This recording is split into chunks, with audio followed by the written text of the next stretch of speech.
count the stars when the sun goes down, in case I'll have a different meaning. But when will I have a meaning?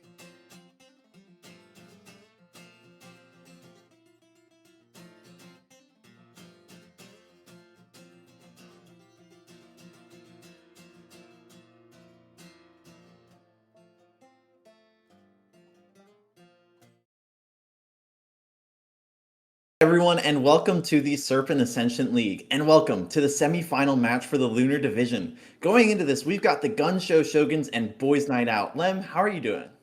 I'm great. Thanks for asking. I'm very excited for this match. Should be a good game for the semifinals here.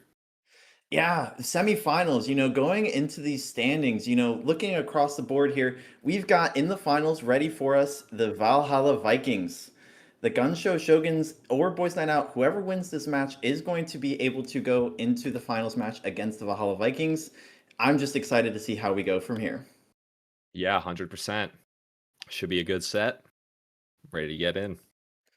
Yeah, a lot of stuff to know about this though. Gunshow Shoguns, they have performed very well in this season, and it looks like Boys Night Out are performing more. They've performed better in the later half of the game rather than later half in the season rather than the early half. So I'm very excited because they should be in their best form tonight. So, Gunshow Shoguns do not have an easy game going into this. It's going to be extremely exciting. Yeah, I think we're going to see a close game for sure.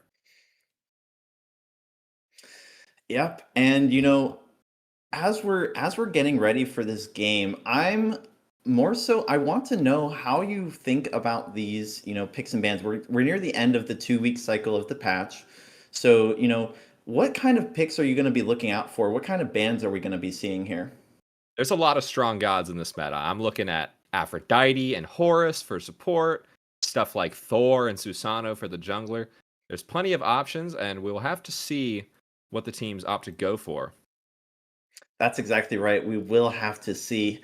I want to know, what do you think about, Alquash? It's my personal favorite god. Do you think he's going to be receiving a ban like he has been in most of these other matches? Opwash is a mid laner that brings a lot to the table. He's got great area denial with the ult, insane burst damage. He's got one of the best confirms in the game with the detonate. He can set up his bodies on the fire giant, and he also, of course, brings anti-heal, which is something that is very prevalent in this meta, healing, and not a lot of the items do a great job at it. So Opwash, being able to counter that out, definitely important. Yeah, you said it right. You said exactly right. I love Alquash and I love everything about his kit. The ranged CC, or rather the kind of it is ranged in a way. If you hit the three and then they heal, it is going to CC them at a range. But I'm very excited because I just want to see like how people are going to play around these picks and bans. I think that we're going to see a more like jungler based bans in this game just because the junglers for both sides, Viking and Focus, are very, very strong players. I've seen them both perform extremely well in previous games. I think everyone can agree that jungle is pretty strong in this meta, so I would recommend prioritizing jungle picks and bans in a draft. Very strong strategy to go for. Yeah, and we're about to move into picks and bans here. Just, Gunshow Shoguns, one more time, Gunshow Shoguns versus Boys Night Out. I'm Rye. I'm joined here by Lem, and we've got Up in the Sky, Cinnilyn. Very nice. Thank you to all of our production members, and we're ready for this game. All right, as we head into the first pick, or sorry, the bans, I need to ask you, are there any gods that are already off the table before the draft even takes place here? Yeah, there are a few band gods, comp band gods. Morrigan Le Fay, or the Morrigan, is currently comp banned, and there's a few aspects that are banned. Outwash aspect, namely, or mostly, that's my favorite one. He's banned away, and there's also, I believe, Chiron and Aladdin potentially being banned, but maybe Aladdin has been fixed, so maybe we'll see an Aladdin pickup here. Yeah, that would be interesting. If Aladdin is let through, I think he has been unbanned in other leagues. So if he is available, I expect that to be picked or banned for sure. That god is extremely strong. Does take some good mechanics to pull off. But in the late game, very very potent pick for sure. We see Morgan Le Fay taken out by the Gunshow Shoguns and Dodgy for BNO. strong bans for sure. I hate fighting Dodgy. I think that god is a menace in this meta. So definitely love seeing that gone. Yeah, range CC abound in that Palau and the safety, and she has dot, and she has a teleport. There's just so much to love about Daji or to hate on the other side of the field. And Morgan Le Fay, another very common ban. I just like to see these, standard bans. You don't go out of the woods here. You're not looking for a target ban. You're looking to out knowledge check the enemy opponent, see if they let something through that you want, and move on from there. Gunshow Shoguns take out Thor. That's who I was going to look at next. Gods like Thor are very strong in a draft because you can flex into multiple roles. I always like to look at that for our top pick because then it gives you options. If you want to take it into the jungle, you can put it there, or if you need to flex it over solo, maybe you can counterpick their jungler. That's also a great option.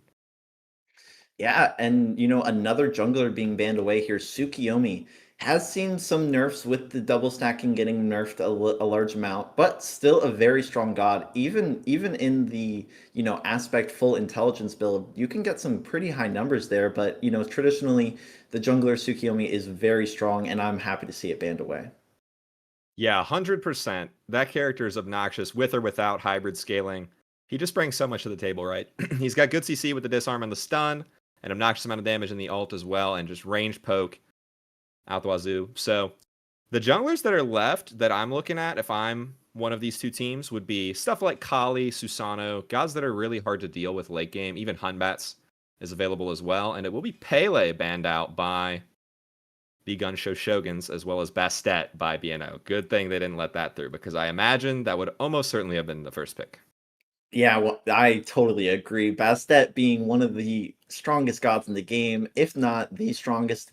But another pick that you mentioned earlier, Aladdin, not getting banned away here, could potentially be a first pick for the Gunshow Shoguns here.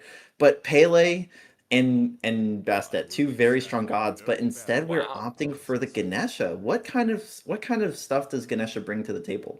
Ganesh is an incredibly interesting first pick. He brings a lot to the table with the silence. He's got a lot of CC, and one of the only supports that can bring objective shred to a team. He's got the ult that does a ton of DPS as well. We see Neith and Achilles picked by BNO. A strong core for sure. Both of those, like I mentioned, those are gods that can flex into multiple roles. So not quite clear where they're intending to put those yet. Achilles a very strong god in this meta, though. I think he's a top pick for sure. Talk to me about Achilles. I love Achilles. You get all of those prots, all of this. You get a lot of CC and that execute. You get a 35% threshold execute at level Yeah. 5. That is nasty.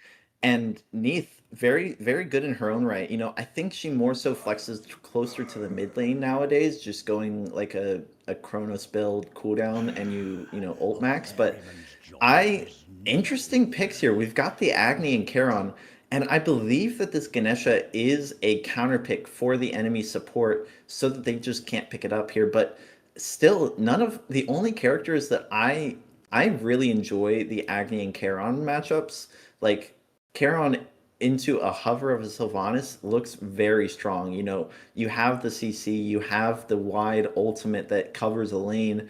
I I love both drafts so far. Yeah, 100%. Agni and Charon, both really strong gods in their own right. Looks like BNO are hovering Sylvanas. They do lock that in, so looking to potentially get duo lane pressure, lock in the Cupid as well. So they've got a lot of healing, a lot of great clear over here for the duo side. That Neith will be taken to mid, like you mentioned. Very safe draft from BNO. They've got a lot of CC, sustain as well. And it looks like BNO are hovering potentially a Thanatos pick for their jungler. Yeah, picking up this Thanatos could be a very nice shout. Going after you get UC and execute on the other side, you're going to pick up the execute of your own. I think Thanatos is a very nice pick, especially into a character like Neith. Neith has a very telegraphed dash, right? If she clicks that dash, you know exactly where she's going to land regardless. She has no cancel. She has no different, walls that she has to go, like she can be maneuvered around. No, she backflips. She's going to the right spot, and that is it. Yeah, 100%. And they see the execute coming out from BNO. They say that we're going to match that. If you're going to draft an execute, we're going to draft an execute. And you know what? I like that mentality. Not only that, but Thanatos brings a ton of early pressure to the table. We talk a lot about gods that have strong fight in the early game. Very important in this meta to be able to get an early lead and look for those objectives. And BNO reply with a Loki pick for their jungler. I like this. I think Loki is one of the only gods who can actually brawl into a Thanatos in the early game. Like, there's a few. Like, you have Daji. Nowadays, it's Bastet, and, you have Susano and Thor. But Loki is another one of those gods. He gets, like, just a shocking amount of damage in the early game. But looking at these team comps, who do you favor, and what kind of identity do these teams bring? It's interesting because the Gunshow Shoguns have a ton of AoE on their comp, so their team fight's going to be really good. BNO have, I think, a slight edge in terms of the early game. They've got a lot of sustain, specifically in the duo lane. I expect them to win lane pressure with the Sylvanas Cupid. And however, I will say the Thanatos matchup into most of these gods is very good. You mentioned the Neath, how her backflip is telegraphed. That lines up for a free scythe or potentially an execute. His matchup into Loki can go either way for sure. So we're just going to have to see how they play that matchup. But I think it's two good drafts here, and it's too early to tell how this game's going to go. I agree 100%. We are moving into the game. We've got Gunshow Shoguns versus Boys Night Out. I'm Rye one more time. We've got Lem over here in chair 2, and we've got Cinnilyn up in the sky. Thank you very much. Looking at these people, any type of pickups, like item-wise, do you see that's out of the ordinary? Well, it looks like the junglers are going for the standard build with Bumba's Cudgel. Neath and Agni opting for slightly different builds. You see a lot of mages in this meta go the proc items like Bluestone and Soul Reaver, so I expect that's what Agni is going to go for. It looks pretty standard across the board here. What's interesting to me is that most of the carries for BNO have picked up beads, but Neath opting for the Aegis instead, potentially worried about their 1v1 versus Agni and Thanatos damage as well. We'll have to see how Neath positions in teamfights to avoid characters like Ganesh that can really lock her down. Yeah, I agree.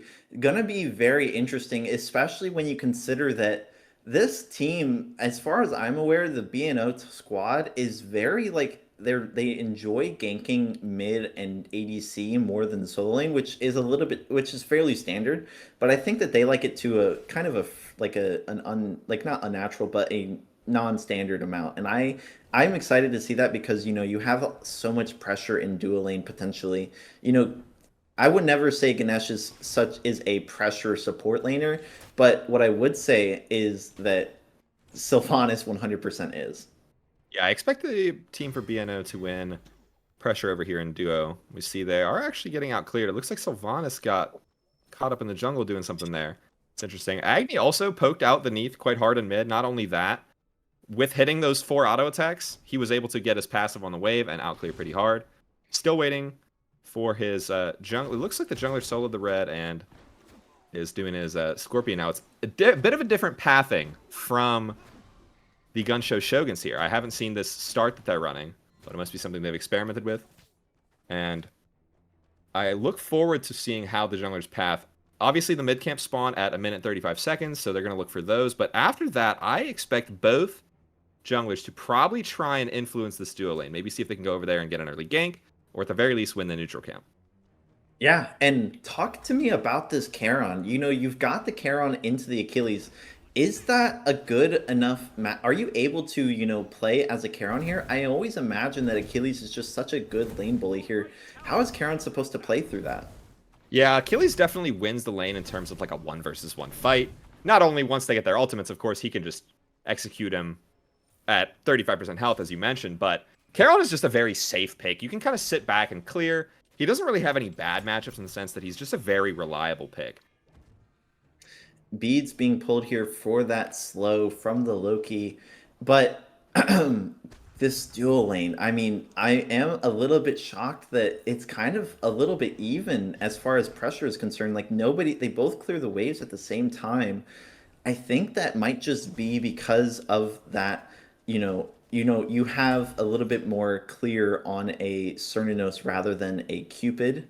So maybe it is just through that, but look over here, Loki going to the right lane a little bit, maybe left lane, maybe going for a little bit of a gank, but I think that the Gunshows are aware of this dash in from the Cupid. The pull is off the mark, but we have the knockup. We're unable to dash away now, but Shell is forced and Loki is just autoing down. Din's Fire is nice and gone. First blood for BNO. Yeah, that's a great play by the Loki to rotate over, knowing that the duo lanes are fighting over that gold camp. He did actually walk onto a ward, so they were fully aware that the Loki was coming in, but I think Ganesh may have got just a little over-aggressive there, thought they could survive with the shell. For the Loki to get first blood feels really good. As a jungler, when you can pick up that early bounty, you're going to be able to get your item spikes on a little bit earlier. And we already see Loki TPing over to solo to try and help his solo laner win lane pressure and fight for the rocks. Yeah, Ryok in a little bit of trouble here. Doesn't know that Loki's there, but now he does. He is able to back off here, but looking over these rocks, Agni choosing to just go for the wave. Maybe, yep, going for the wave, and they're going to give up the rocks here, and maybe just they have to just look for pressure in other ways because Neath versus Agni, very interesting matchup, but I don't which character is going to be able to clear faster? Yeah, they both have pretty good clear, and they're both very safe gods as well. So I don't expect either of these junglers to really play around mid or look for kills there. Going to be pretty hard to make that happen unless they're just playing way aggressive. But good play for them to just give up the rocks, I think. They know that the Loki is a little bit ahead because of that kill, and their solo laner had already lost pressure as well because it's Charon into Achilles. So not much he can do in terms of the early game fight. I think it was a smart call to just give up the oracles and potentially look for farm elsewhere, like you said. Yeah, I agree. Going into this early game, right? Looking across the board, we've already said it. The duo lane is probably where most of the action is going to happen. But how exactly does that play out? Like, are we going to look for a gank? Are we going to look for a Neathel? Or are we going to do something else? Well, as they hit level 5 here, if I'm the BNO team, I would be looking for a fight right now. They've got Cupid ult, they've got Sylvanas. The enemy team did level up to 5. Personally, I would have played a little bit more aggressive. As soon as they hit 5, I think that's the go button. They could have looked for it, and they're going to go for it. Big ult from the Cupid here, able to kind of go for it. A look at this pillars, though. Nice job. We have the ults traded out, Sylvanas and Ganesha. We're just waiting, and we have Polymorph out as well, but there isn't going to be anything here. But look at that. We land on the Loki, and we are at 1 HP. Big trouble here. Loki ults in and is able to get another kill. That is a lot of damage from the Loki, and Agni might be in some trouble here. The displacement immunity ability is good. He's at 1 HP. Do we get out the Neath? Oh, wow. Just barely. Nice dash from a Ford here. Able to get out at under 100 HP. Yeah, the dash came off cooldown at the perfect time. And Loki picking up another kill onto the enemy jungler. He's feeling really good in this early game now. Gonna be pretty far ahead, already up a level and some change in gold.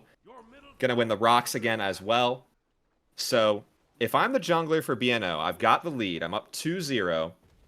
We've got 2 rounds of rocks now. He's backing. I expect him to make plays around duo now. Your duo lane almost lost a 2v2, but if you can make it over there and influence this while the enemy's ults are down, the shell still available for Ganesh, but I think Loki has more than enough damage to burn through that and maybe even help them look for an early Gold Fury. Yeah, I agree. Getting that Hydra's Lament plus the Axe means you are now a serious problem. Hydra's Lament giving you 30% increased damage on your next auto attack after your ability usage. Just so much burst potential on a Loki who wants to auto attack weave anyways with that 1, with the 2. I mean, just so much damage that potential, and I do believe you're right. I think that we're going to see a nice big rotation here, but Jaeger Viking looking to do a rotation first. Hovering Death in the air. We're looking at this Cupid maybe. No, we land on the Sylvanas. Sylvanas is owned, and we are out of there. Polymorph is true. Cupid ult is there, but that is not going to be enough to save your support. Neathful also coming in onto Viking here, onto the Thanatos, but look at this. Loki walking over a ward here. Maybe could be in some trouble. No, they're not going to go for any aggression here. They could have potentially looked for a fight around the Loki, but a nice fight from the Gunshow Shoguns really shows just how impactful these junglers are. Yeah, Thanatos also an item deep with the Jotuns, able to make it over and impact that lane first. It was smart by the Loki to show up and see if he could maybe start a counter engagement or potentially look for the purple, but no, they call it off and will just secure their own buff. Losing the support is not the end of the world. It doesn't feel great. Of course, you gave a kill over to the Kernanos, who's pretty happy about that. Now it looks like the next fight is going to happen around this mid beacon. Yeah, mid beacon, giving you a lot of gold, a lot of XP. I mean, and the pushers, very important objective here. But what kind? Oh, never mind. Loki and Dinsfire also walking into this. This could be a really big 4v3 here. Yeah, Charon Charon winning the rotating in. rotation. We got the ultimate through. The silence is there. We have another Ohm. Sylvanas in a little bit of trouble, but he backs off there. Charon gets the shield out, and now Order Team look to flip this ritual. They got it, and it looks like they're just going to disengage and take their wins and keep going. Good play by Zandy to rotate over and win that beacon for his team. Unfortunately, does look like it's going to cost him the blue buff as well as a couple of minions on the wave. No, he does steal the blue buff. Nice. He's very happy about that. You know, he didn't lose too much now. Just a couple of minions and won the beacon for his team, so that's going to be really good. You mentioned the lane pushers, and both teams are actually about to be tied for rocks if BNO can pick up just one more crystal, and it looks like they will. So both teams are going to get Nagas coming down the lanes as soon as this Moonlight phase ends. CH Ryok looking for a little bit of aggression on the Cupid. However, Cupid just dashing away. Now they're going to try and fight over this neutral camp in left. Feisty coming up from behind. Feisty gets the ult off, gets the cripple. You're unable to move, but the polymorph is true. CH Ryok is in a little bit of trouble, but the dash is there. Can Feisty catch up? Do we have a heart bomb? The auto attack is there, but CH Ryok is turning around. No way, 1 HP. CH Ryok able to get away from that Cupid very well. Very good job. And trading out ultimates, I think that favors the Cerninos.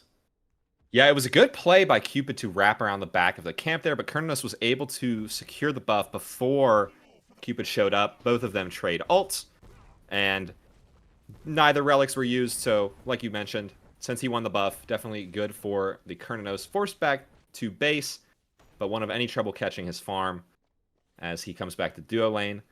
Now, it looks like Thanatos is potentially looking for a kill on this Cupid who's really far pushed up.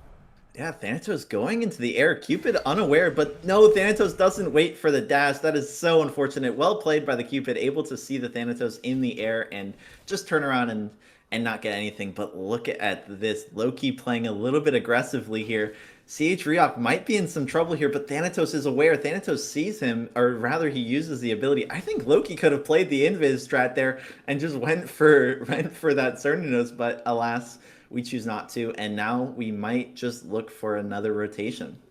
Yeah, Loki was looking for a counter gank. Enemy team sniffs it out, and they're able to safely disengage.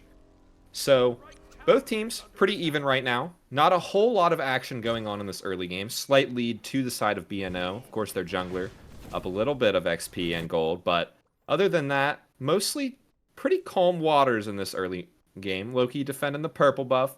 Looks like BNO are once again going to win the rocks, which is something that's going to add up as they continue to get this permanent power stacking on whoever's picking those up. It could lead to a potential threat on this Achilles, who is slowly but surely building a lead over the Charon.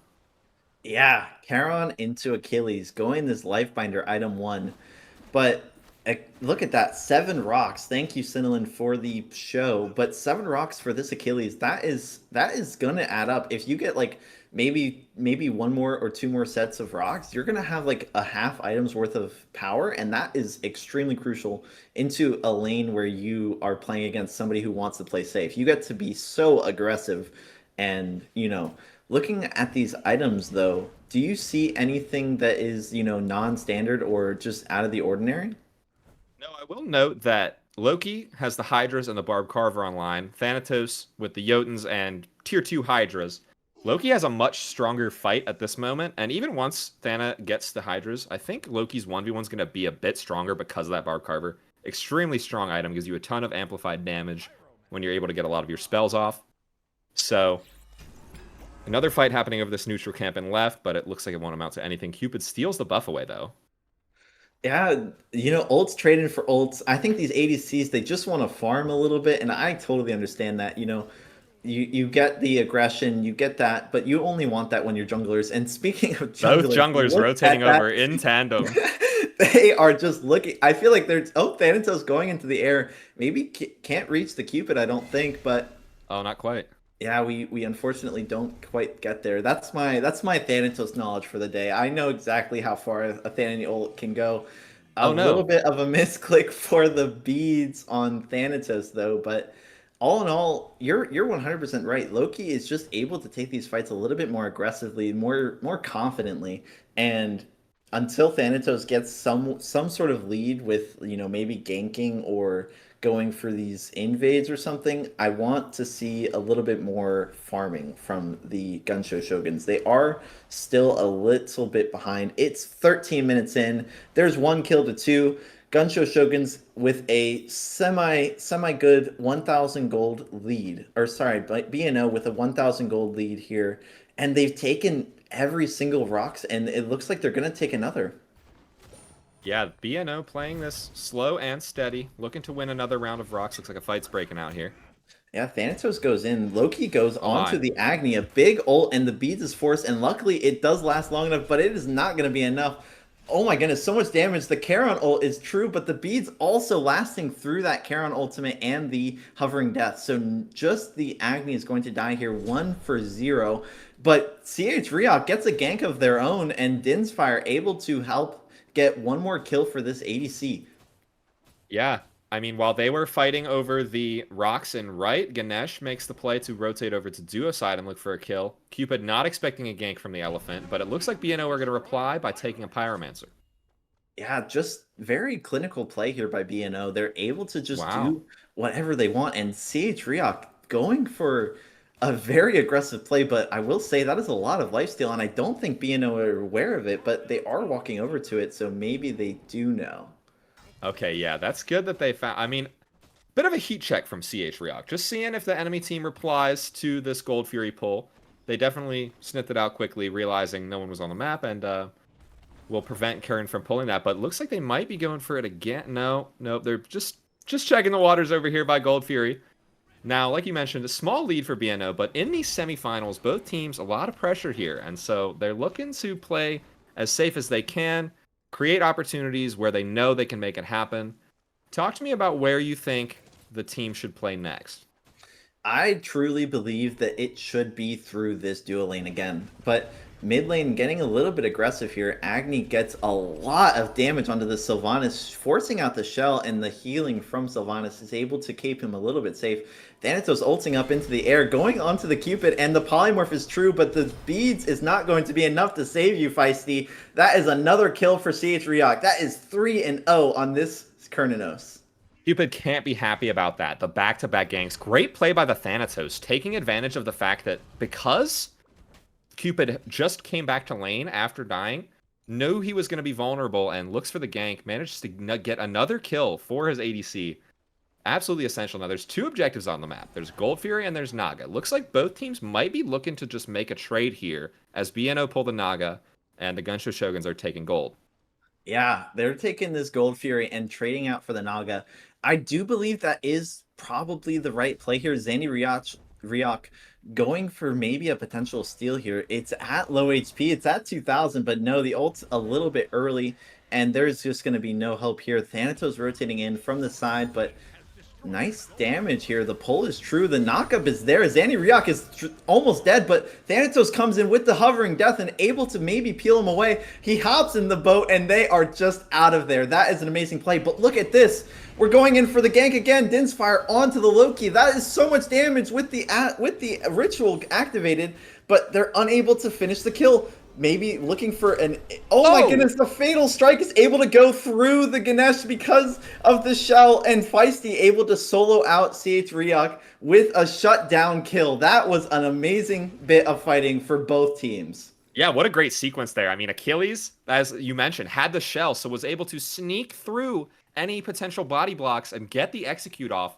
Almost a great play by Gunshow Shoguns rotating in after the Naga had been finished, but aren't quite able to make anything happen. Feisty, getting Feisty over and left, though, and making a solo kill happen for himself. Yeah, very nice. And Dinsfire might be in some trouble here. Another Sylvanas ult, and the pull is true. We land it, and the Neath is there for some more damage. Sylvanas gets the damage out with the ultimate, able to finish off one more kill. And Loki is in the jungle. Thanatos hovering death. We are not stopping this fighting. And it's just, unfortunately, nothing is going to be following up with that stun. But Healy's you're in rotating into the red danger. buff. You're in danger on the red buff. Okay. Viking, surely we back off. The Neathel is there.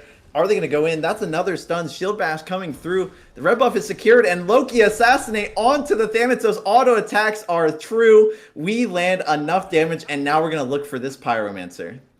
Looks like there was just a little bit of a miscommunication there. Thanatos stepping up, being a little aggressive to try and defend the red buff, but there just wasn't enough. Agni tried to peel, but unfortunately, the damage from Achilles and Loki was too much. Now 0-3 for the Thanatos. That is not what you want on this pick. He really struggles from behind. Of course, he still brings an execute to the table, though, so not completely hopeless. Could potentially turn a fight for his team if they're able to get one of the enemy targets low enough. Now, not many objectives up on the map. Still a Pyromancer available. And it looks like Ganesh is potentially looking for another gank on Cupid. The silence is true. The own is there, but the ultimate for Sage Ryok is off the mark. Polymorph unable to land, but very nice rotation from Dinsfire. If you just get more pressure into this dual lane, the Cupid is gonna, or sorry, the Cernunnos is going to be able to carry you into this late game. One of the better hunters right now, in my opinion. What do you think about the Cupid into the Cernunnos, though? How should the Cupid play and look for something to come back from? Cupid is actually a bit of a lane bully. He has a very strong matchup into a lot of gods just because he has so much sustain. And obviously the Fields of Love, a very annoying ult to deal with. If he just plants that on top of your head on cooldown, it can force a relic, it can force you to back off. And he just has a really great 1v1 in general, especially into a god like Cernunnos that doesn't have a CC immune ult available. That's probably why we saw the solo kill coming out. CH Ryok has seen a couple of rotations over to his side. Team looking to put him ahead, but isn't quite able to make these 1v1s happen just yet. Yeah, and it's a bit unfortunate because when you rotate as a support into the duo lane, that means that your mid laner kind of left out to dry, forcing all of these waves under tower, going to be losing out on a little bit of gold here. And that kind of adds up a little bit, especially in such a close game like this. I do like the rotations, but it looks like B&O, Boys Night Out, are just able to out-farm their opponents, but CH Ryok getting a tower, so very nice job. Dueling, showing kind of, it's very interesting that, we're doing this just because I believe it was just a large amount of, CC from the Ganesh able to give CH Ryok an opportunity to get some damage out, but Assassinate going on, and Hovering Death is able to be on the Loki, but the beads is true. Can we get some more damage? No, we got the Neath ult going into you, and now we are back in the boat, and we're gonna run away. Yeah, smart play to just disengage there. Oh, maybe not. The Dinsfire looking for aggression, and that's so much damage. The Dharmic Pillar is able to come out, but not necessary. We got so much damage from the Agni, and Charon looking into this Achilles, but Achilles is in no trouble just yet. We're running over to our blue buff. They're just going to go back in mid, and hopefully they're going to stop the aggression a little bit and maybe look for some objectives. Wow, Neath got blown up there, and we talked earlier about the relic choice. Picked up the Aegis, but was completely CC chained during that sequence. Ganesh with the knockup into the silence, as well as the Agni stun, was enough to keep Neath still for all three bombs to come down and take her back to the fountain. Yeah, we didn't really bring it up too much, but I do believe that Agni just has such a strong mid lane presence in this meta right now. It looks a little bit interesting when you look at Agni's build right now, 4 components, but you grab you grab a lot of things. You grab the Chronos Pendant, you grab the, Soul Reaver, just such a good user of these items. And it really shows, on the other side, Neath able to be sort of like an ult bot, very strong character, but we haven't really seen that be effective into the side lanes here as they walk over to this Gold Fury to put out some wards. Yeah, Agni is an extremely strong character with this meta build that you mentioned with the Bluestone, the cooldown, and Soul Reaver coming out. Neath brings a lot to the table as well, though, as Ganesh looking to get a little aggressive in mid. Yeah, the Sylvanas ult is forced, and Agni is dashing in. The Dharmic Pillars come out, and that's a lot of damage. Aegis is there, but you are not safe inside of that Dharmic Pillars. Thanatos ulting onto the duo lane, but not able to find anything. But they're just going to rotate again. They have a kill in mid. They're able to maybe look for this Gold Fury.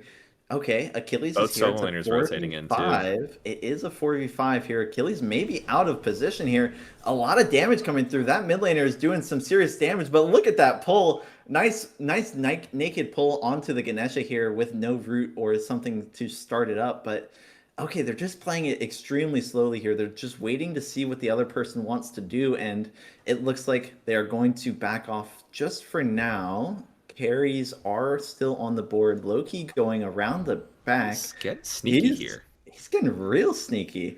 Is he going to look for something? Agni's at 1 HP, though. Can we find the Agni? The Agni's got a nice little bit of chunk out of there. He's poked out. But no, we're just going to keep on rotating. We are behind. Focus in some serious trouble if the team is aware. Ganesha going This is in. incredible. That is amazing. We got so much damage, and the ultimate is not going to land, but we are chasing out Death Dumbledore. That is a lot of damage. Dharmic Pillars landing on 2. And Thanatos up in the air, able to get one, but can he? No, he does not survive. Fatal Strike able to save you, but only for a second. Agni is on your behind, and you are just gone. Germania down. That is a killing spree for the Agni. Yeah, that was a really devious flank by the Loki, but got a little bit too separated from his team. Another kill for a CH React, takes down a Shaman. And looks like the fight's over for now, and a 2 for 3 at the end. It's not over. Charon is going in. He gets the ult. The Slight Binder is not going to be enough to heal you. We just fought for a straight 3 minutes total, and now they're going to grab this Gold Fury. Wow, great plays by both teams, but it will be Gunshow Shoguns coming out on top of that engagement, being able to pick up this Gold Fury. I really like the positioning from Loki. Getting in behind their entire team like that. It was unfortunate that the rest of the Boys Night Out were not able to kind of stall for that play to get value. When the GSS hit the gas pedal and ran forward, Loki was kind of stranded in the back at that speed buff, behind all of them, but not able to make anything happen. Yeah, it is a little bit unfortunate, but, you know, good fights all around. You do get that Gold Fury, which when you get a few trades on kills and you get a Gold Fury, that does mean you are going to keep your lead, you know. It is 24 minutes in. We are 8-10 for Gunshow Shoguns, and it is a nail biter. We have not seen more than maybe a 1,500 gold lead this entire game. They're playing so well. Yeah, both teams locked in here, absolutely trying their hardest to make sure they don't fall too far behind. It's swung back and forth a little bit, this 1K gold lead, but it hasn't extended past that, as you mentioned. 8-10 now. A pretty bloody game at 25 minutes. But some strong objective play coming out, getting that Gold Fury, 1 for each team. Now potentially looking for Pyro as Cupid rotates out of duo. Yeah, as we're getting hovered here by the by the production member, thank you, Sin. Death's Toll into the upgraded Gilded Arrow. Very interesting way. Like, what do you get from the ADC starters on each side? Well, Gilded is this typical meta starter. Brings a lot of a basic attack damage, a bit of crit chance as well. But this Death's Embrace is interesting. It gives Kernanos a lot of sustain and could potentially bring him above the threshold of an execute. That might be what he's looking to counter, is the Achilles, because if the front line's diving you, and you've got something like Death's Embrace or Lifesteal to help heal you, it can make it a lot harder for him to kind of plan when he's going to use that ult. Yeah, picking up this Pyromancer here for the Gunshow Shogun, they're just going to melt this down. It's a foregone conclusion. But now looking in these pockets, we've got 1 Pyromancer bomb for Gunshow Shoguns, and that is a very aggressive Achilles here, silenced out, but a good stun, a nice little poke on Sandy Riok. Looking at these builds, though, we've got some pretty heavy prot builds on the solo laners, but more so on this Achilles. What do you get from grabbing the double percent scaling prots from, you know, this Achilles? Items like Draconic Scale and Dwarven Plate just give so much protections. Oh, wow. Oh my goodness, so much damage though from this Agni. The beads is forced. And look at that. That is almost an amazing ultimate from Zandy Ryok. But we're diving in. The Neathel is there and the Loki ult is there for more follow-ups. CH Ryok able to get 1 kill for his troubles, but the rest of the team's not there. And Thanatos landing in on this Sylvanas. Nice little ohm to follow up, but this guy, Aegis is true, but unfortunately you are not out of there just yet. Can your team get to you? Nice ultimate. You might be out of there. Look at the peel. We cannot quite land onto this Thanatos to stop him from going in, but Germania doing very well. Shell of Rebuke pulled out, and maybe we're just going to disengage here. 3v3. We've got 2 for 2, but that is a very nice trade for the Gunshow Shoguns. This is an extremely close game. I mean, we are dead even gold almost at 27 minutes. That's incredible stuff. As we approach this next team fight, I expect to see both teams picking up a lot of wards, potentially looking to dance around fire pit, look for a pick, get vision down, because that's going to be the most important thing in these compositions. You don't want Loki sneaking around like he did before. You definitely don't want Thanatos sneaking up on you. Ganesh getting a little bit aggressive in mid, but potentially just toying with the enemy mid laner while trying to wait for someone to help clear this wave. Yeah, Ganesh, honestly, I think that's just for the Resolute Mantle stacks. Going for the Neath, saying, hey, hit me with your abilities, please. I want to get some stacks on my Resolute Mantle. True. But the vision game, it is important. We've got 2 stacks. What? Oh my goodness, we've bought this Resolute Mantle item 3, but only 2 stacks. That is very unfortunate. Into such a CC heavy comp, Achilles might be in some trouble. Din's Fire looking around the corner, but no, never mind. Achilles is never in trouble. You've got that Dwarven Plate, you've got Rune Forge, and you've got upgraded Shell. You are probably the tankiest person on any given fight. Loki looking for some poke, but look at the Charon ultimate from a mile away. Can we get onto this Loki? Loki having to ult out. Charon still chasing, but no, they're on the Gold Fury. Fields of Love coming out. Oh my goodness, look at that. The nice Dharmic Pillars, but Sylvanas is playing aggressive with his Achilles. We are on the ADC. And look at that Fatal Strike, able to get one, but who's going to get the Gold Fury? It's at 100 HP. Point flip. Auto it. Sandy Ryok able to secure it for his team. And now look at this route. Neath maybe going to go in once more. Hopping into the boat is Thanatos, and we are just all out of there. We steal away the Gold Fury. We get the kill onto Feisty, but we trade out 2 for our own. But again, the coin flip, very interesting Gold Fury pull. And now we're back to Gunshow's having a small lead. Yeah, that was hectic, man. What a heist by the GSS team. Incredible play around the Gold Fury, taking advantage of all of their AoE with the Dharmic Pillars, the Fields of Love, preventing the enemy team from navigating where they want to, as BNO try to respond by pulling this Pyromancer. A lot of damage here. Focus able to secure it. Din's Fire is taking the helm, but they're gonna see it and they're gonna walk away. But I just cannot overstate it. This Loki and this Achilles combination, when you go in on the backline, somebody is dying. And whether or not it's from the assassinate, whether or not it's from the fatal strike, who knows? But very good awareness from the Boys Night Out squad. Their positioning is just immaculate in these fights. And it's 30 minutes in. We have 11 kills for the Gunshow Shoguns and 14 for the Boys Night Out, but 300 gold differential. There is a little bit more XP on Boys Night Out, but I mean, at this point in the game, I don't think that particularly matters. Most people in this lobby are level 20. That is, what a close match. Yeah, that XP difference just comes down to Ganesh being a little bit behind. So with everyone at level 20, approaching full builds, dead even game at 31 minutes, plenty of play left, and they're looking for a sneaky play hiding in this bush. I wonder if they have a sentry ward down. It looks like they might, knowing the enemy team can't be aware of their presence here. And I expect to see, like you mentioned, the dive coming out from BNO, Achilles and Loki. They have so much damage that it's going to be really hard for GSS to peel those 2 gods when they want to go in. Kernanos and Agni going to have to be really careful with how they position in these team fights if they don't want to just die.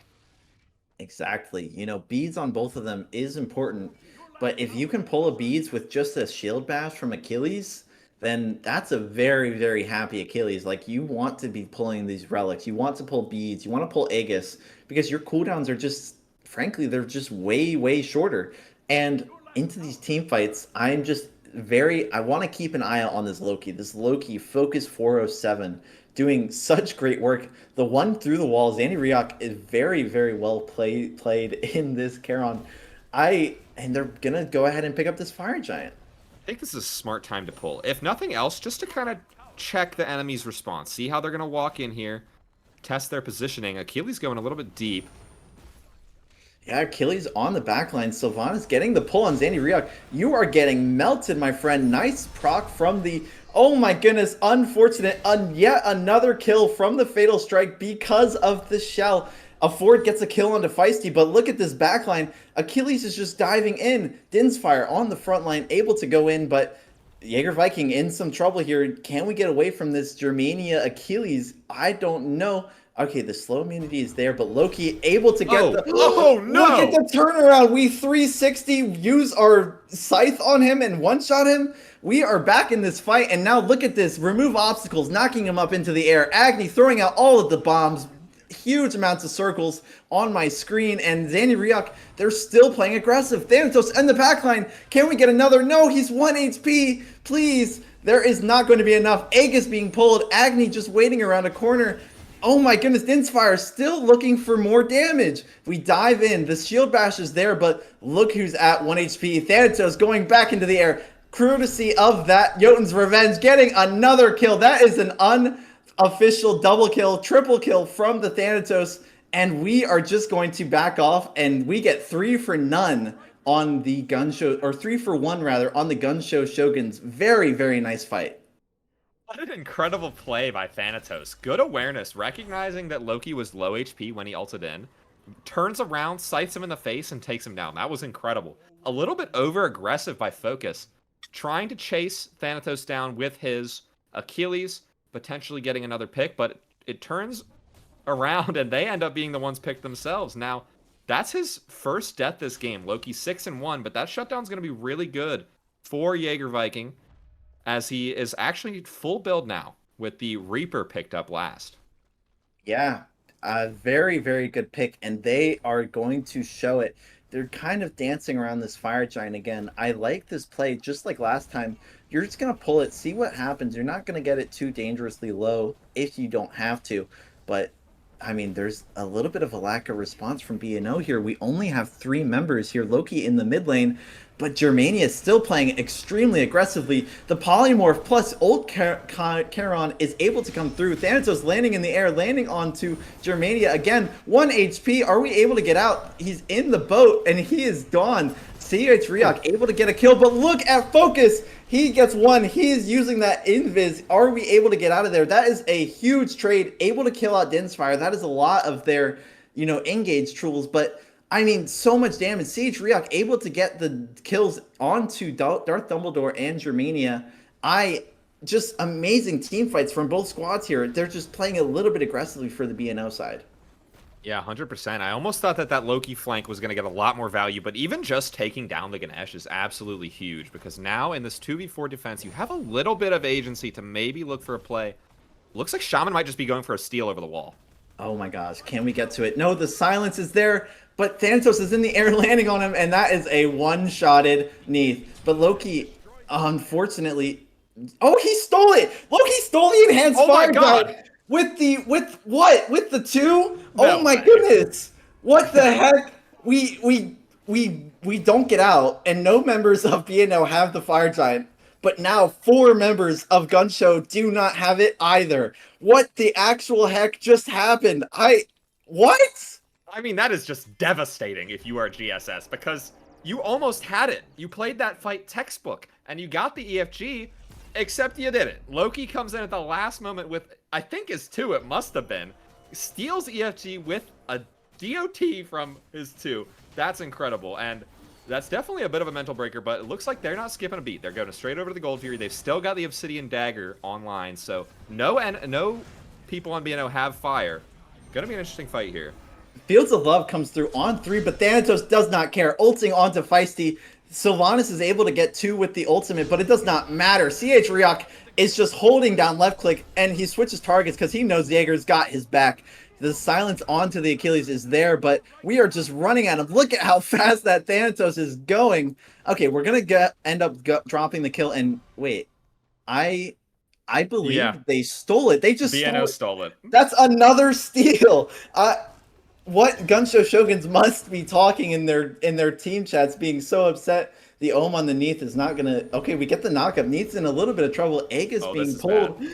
Oh my goodness, so much damage. Look out! You're in the back line though. Look out, Thanatos, run away! Loki is doing so much damage. The ult is true, but it's not on the Thanatos. Thanatos gets up into the air again. Oh my goodness, the blink is not going to be enough focus. Thanatos got your name on his pad, and he is just going to go in and get another kill. Thanatos going absolutely nuclear in these later team fights. And I'm sorry, but Germania, you are a little bit far forward. That is a triple kill for Jaeger Viking, getting another kill onto this game, and they're going to look for the end. They've got 3 members down for 30 seconds and only 2 to defend. We dropped the dagger. No, their defense just made it 10 times easier. They're going to commit. Can we get to it? Can we CC? The dagger is dropped again, and nobody's picking it up. They just defended against that somehow.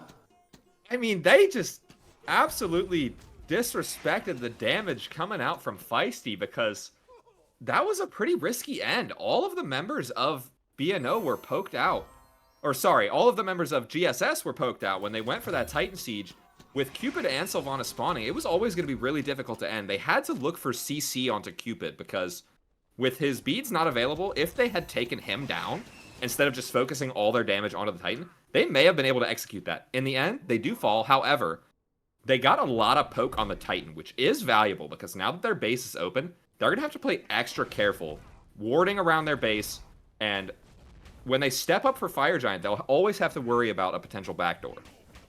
Yeah, that is the number one concern for BNO right now. We're putting out wards. We've got a very, very high ward into this mid lane. It's a sentry ward. It's important, but 38 minutes in, 24-20. Finally, GSS able to get a gold lead, or a kill lead rather. But still, it's an extremely even gold game. A Ford is in some serious trouble. Beads is pulled, and here comes the needle. But oh my, what the heck is that damage? We get a shutdown, but we trade out the ADC instead. Oh my goodness gracious. I'm still reeling from that enhanced Fire Giant plus Gold Fury steal. Yeah, I mean, Loki stole Fire Giant with his 2. It was actually Sylvanas who secured the Gold Fury over on that fight and left. So really criminal heists coming out from BNO. I'm excited to see how GSS adjust when they play around these next couple objectives. I expect them to be extremely cautious and try to make sure they've got their secure lined up, because you can't let that happen again. Yeah, if you have an Agni on your team versus a Neath mid, there is no world where you should be losing this out to a Loki. But, I mean, Loki, well played, 100%, but Ganesha looking for the Dharmic Pillars maybe. Gonna be looking for a steal here. It's at 5,000 here, but I don't think this Pyromancer is gonna go to the way of the Gunshow Shoguns. 2K, it's at 1K. Dharmic Pillars in the pocket. We use it, and Focus is still going to secure it. The ultimate comes through from the Sylvanas, but Thanatos is up in the air. It is in. You are in some serious trouble. If he lands on you, he does not quite reach, but he knows. He gets the stun. He gets it through the invis. What the heck? We get the kill onto Focus, and oh my goodness, Jaeger Viking is having the game of his life right now. They get the Loki. You stole it last time, Loki. You are not stealing it this time. Yeah, Thanatos is popping off in this late game. Had a little bit of a rough start to this match, but absolutely turning up in these later team fights. They see this Achilles on vision. Yeah, he's in some serious trouble. We're dropping the fire. The Fields of Love is coming. It's at 1 HP. Feisty steals it! Feisty steals it again! They get another steal, but Thanatos is on the way. We get a kill. That is 1 down, 2 down, 3 down. We can't get a 4th. Okay, that is a trade out. Thanatos is in the air though. Aegis is pulled, but you are probably not out. The nice backflip, but the Blinking Abyss and the Dharmic Pillars able to secure a kill onto Shaman. That is 4 dead. Only Germania stands for this Titan defense. Are they going to be able to do it? Without his ult available, Germania does not have a lot of agency in this defense. I expect them, especially with the dagger on their Thanatos. They should be able to make this happen. Titan already half HP. Focus spawned as well, though, so potentially feeling a little bit of fear as Loki comes up, and yeah, they're not going to go for it. They went for it last time, weren't able to make it happen. This time, recognizing that they're poked out and don't want to risk it. Man, securing Fire Giant once again are the BNO team. That's incredible because that looked like a really good pull. They had a pick at the start of the fight, and they DPS'd it really low, but then comms just got a bit cluttered as Achilles was diving the backline. They couldn't line up their secure, and Feisty takes it for the team. Oh my goodness. Two Fire Giant steals in the same game, one by a regular ability and the other by Fields of Love. I am speechless. Just how are the Gunshow Shoguns going to convert this lead into a victory? Well, it's not even a lead anymore. They're dead even. 42 minutes in. This is such a good game. It's 2,000 gold up for the BNO, but that does not mean anything at this point in the game. Basically, everybody's full build aside from the support onto BNO, but they're going to pick up this Gold Fury. It's a little bit risky. Here comes some CC. We got the fear onto this, but look at the backline. So much damage. We got the Dharmic Pillars onto the backliner, and now Feisty is gone. Thanatos lands on him, and look at the damage. Oh my goodness. Loki ults in, but not going to be enough. Double kill for Jaeger so far. He wants more. That's another for the CH Ryok, and that is another double kill. That is 4 members gone for the BNL, and Achilles again alive in the backline, unable to do anything. Such a good start. Oh, look at this tech. We've got the Stampede plus the dash, and now it is just a foregone conclusion. Can Germania get the defense? Can we secure it? Are we able to not die here? But they're just gonna ignore you, my friend. Yep. They just go into the Titan room. It's at 5,000, 4,000, 3, 2, 1, and that is a win for the Gunshow Shoguns. What a roller coaster of a game. That was an incredible showing from both teams. Gunshow Shoguns had the tempo for the latter half of that match. A couple sneaky steals, stealing away their chances for a few moments there, but in the end, they win a team fight at gold. Looked like, unfortunately, Germania just got separated in the backline there and wasn't able to make a whole lot happen. So they take the team fight and they take the game. Wow, I'm speechless. I do not know what to say here, but just stand out play. I know they lost, but focus. What an amazing play to get that Fire Giant, to steal it away with just a basic ability, and Feisty pulling out top damage in the ADC role, but the actual MVP of this game so far is, my opinion, that is Jaeger Viking. What an amazing turnaround. You go a little bit negative in the beginning and you say, well, I'm playing Thanatos, you're playing Loki. I scale a little bit harder than you. My ultimate brings more value than yours does. And just an amazing end to an amazing game. Yeah, the jungler for GSS really did lock in. Never let, hope fall out of his eyes or his mind. The mid and jungle actually popping off for GSS. A lot of damage coming out from the Agni. That build is extremely strong. I wonder how they're going to look to adjust in game 2. But we'll have to wait and see. Yeah, we will have to wait and see.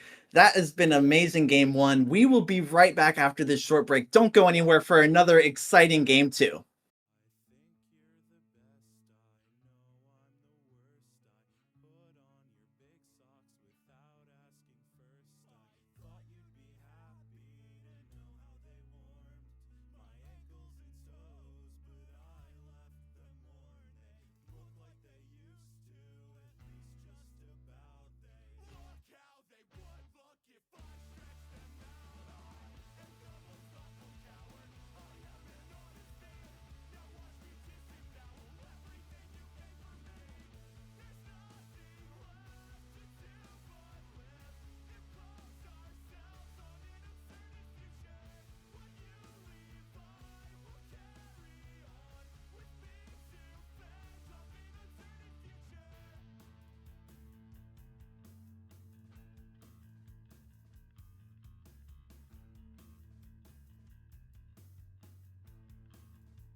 Hello, everybody, and welcome to the Gunshow Shoguns versus Boys Night Out Game 2. Game 1 was an absolute nail-biter. It was close all the way up until the very end, but I'm Rye. I'm joined here by Lem, and up in the sky, our producer, Cinnilyn. Thank you so much. And into Game 2, how was Game 1, Lem? How are you feeling after that? Game 1 was incredible. If every game was like that, I mean, that would be heat. I hope we can see a Game 3 here. I was talking a little bit. I've only seen 2-0 whenever I'm around. So we'll see if BNO can break that curse. Looks like they're going to take first pick. So we'll see if we see similar bans. Of course, all the gods that were picked in last game now vaulted, not available. They do take out the dodgy, which we saw gone as well. So talk to me about last game, though. They had a pretty incredible showing, the Shoguns did. Incredible showing they did. They had only one or two hiccups. Losing out Enhanced Fire Giant once is bad, and then you lose it out again, that's just unlucky. But they performed extremely well into the late game. Jaeger Viking doing so much work here, and I mean, I just love to see these late game junglers able to play through their picks, and Morgan Le Fay and Tsukiyomi being banned out here. Looks like they're going to go for a very similar ban style to last game. Yeah, 100%. Now, if I'm GSS, after having 2 enhanced fire giants stolen, maybe we draft a heavy secure comp. Maybe we go for something like Ra or Kukulkan. Agni, of course, pretty strong secure in his own right. We could also look to draft gods that have a much easier time zoning the enemy away. So stuff like Yamoja or Ymir, stuff that brings walls to the table could be an option. I know Thor was banned last game as well. I expect to see that taken out because that god is extremely strong, and there it is. GSS say no Thor for you. Yeah, going with another set of 3 bans that are basically identical. Last game was I don't remember, but I'm sure it's gonna be popping up here and it's gonna remind me. But Bastet banned away, another very strong god, just incredible into basically every single comp there is. You press 3 buttons and you just win. I mean, just a very worthy ban. It's interesting that BNO, as first pick, opt to ban this away because it's almost certain GSS would not have allowed that to go through, but potentially their jungler doesn't like to play it. They didn't want to flex it into solo or mid either, so they take it out themselves, and now it's up to GSS to decide what they don't want to see. There's a lot of good options still available, and it will be that Pele again. They didn't want to see Pele last game, they don't want to see it this game. So now it's up to BNO to decide their first pick. Looks like they're going with the Newt instant lock. That is a very interesting god. What kind of stuff is Newt going to be bringing into this comp? Newt is obnoxious. This god is the bane of my existence. I ban it every match in ranked. I can't stand playing against it, so I think it's a very strong first pick. In mid lane, it brings a lot to the table. Not only are you extremely safe, but you bring a lot of AoE damage that is near unmissable.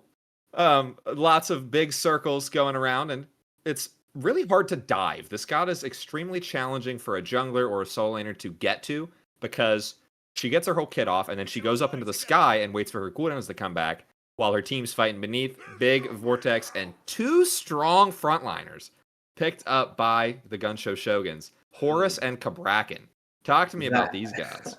That is a dangerous combination. Oh my lord. Horus likely going to be going into this support role with the Cabrakan going solo. Cabrakan, so much pressure. Even when you go a god like Mordred, who is extremely meta, unfortunately, Cabrakan just does everything that a Mordred doesn't want. You get that stacking, mitigation bonus against, the dot damage. And I mean, Cabrakan bringing out the incredible amounts of CC, the wall, exactly like you said, Cabrakan wall, amazing zoning tool for the Gunshow Shoguns, and Horus with an amazing ultimate, and Mordred and Yamoja being brought out from the other side. They are not going to give up this zoning battle at all. Yeah, the Mordred into Cabrakan matchup is interesting because Cabrakan obviously has the cripple in his kit in Smite 2. That was a +1 they gave him to his Tremor, so he can kind of stop Mordred from dashing around all the silly business he wants to do. Wow, a Ratatosker pick for Gunshow Shoguns. That's interesting to me because we don't see a lot of Rat in this meta. He's one of the weaker junglers, but he does bring a lot to the table. He's got a stun, a lot of mobility with the multiple dashes on his his first Acorn. Got the global ult as well. That's always nice. So 2 pretty strong comps coming out from both teams already as GSS lock in Zeus almost certainly for their mid laner. And it's up to BNO to decide what they want next. Covering this Fenrir and looking into this already, it looks like both teams, they have a very good idea of what they want. Mordred, Newt, and Yamoja, and oh my goodness, Fenrir Soul. That is just so exceptional. This team comp looks very, very good into locking down a target or multiple targets even, and then just blowing them up with Newt. And Medusa being picked away for the Gunshow Shoguns, finalizing their draft and grabbing that into the ADC role. Which team comp do you favor here? I'm going to have to favor GSS with this one. I mean, the Kabrak and Horus frontline is just extremely scary to deal with. They've got a lot of damage from their backliners with the Zeus and Musa. Tons of CC coming out as well. But of course, BNO, not a bad comp by any means. They've got a lot of early pressure with the Fenrir and Soul. Yamoja obviously brings a ton to a team comp. She's got the healing, can give her teammates mobility, big, massive team fight ult as well. It really could go either way. It's a very slight edge that I'm giving to GSS here. And edge is all they need. If you saw last game, you know that they just need one little edge, and they got it. They had a very, very nice jungler play from last game, and into this game, I think the Ratatasker might just be a comfort pick here. If you're picking Rat, that means you know very, very well what you're doing, and you know just about how effective you can be onto the enemy backline. And Jaeger Viking opting to bring it out makes just so much sense to me. And we are going into this game too. I am so excited. I'm Rye. I'm joined here by Lem, and we have in the sky Cinnilyn. This game looking very exciting. Can we address the elephant in the room here?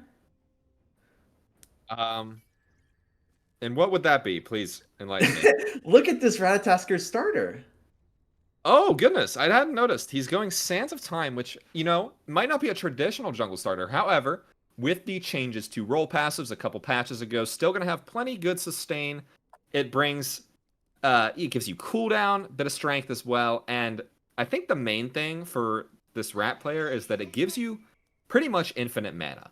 He might not want to itemize into something like a Hydra's early on because he's got those acorns to build. So Sands of Time is going to allow him to build those and not worry about running out of mana, since once he gets those multiple dashes, each one of those does cost 50 or 60, and you can actually deplete your resources quite quick. So I don't think it's a terrible choice at all. Look at this aggressive play, though. Is Shaman gonna go around? And he does get the brutalized, but Afford is aware of it, and the damage is just not quite going to be there. But I mean, again, on this Ratatasker going Sands of Time, I actually, now that I've thought about it a little bit, I like it very much. I think Ratatasker is gonna go for this kind of, cooldown based build. Going into Jotuns or the Acorn starter is going to be very important, and I just really like to see it. But another thing we haven't mentioned yet: Soul into Medusa and Yamoja into Horus. 2 very, very aggressive comps. Who is going to take the lead in the early game? Looks like they've already poked out the Horus and Medusa a little bit, so they're going to be able to take lane pressure here. I expect to see...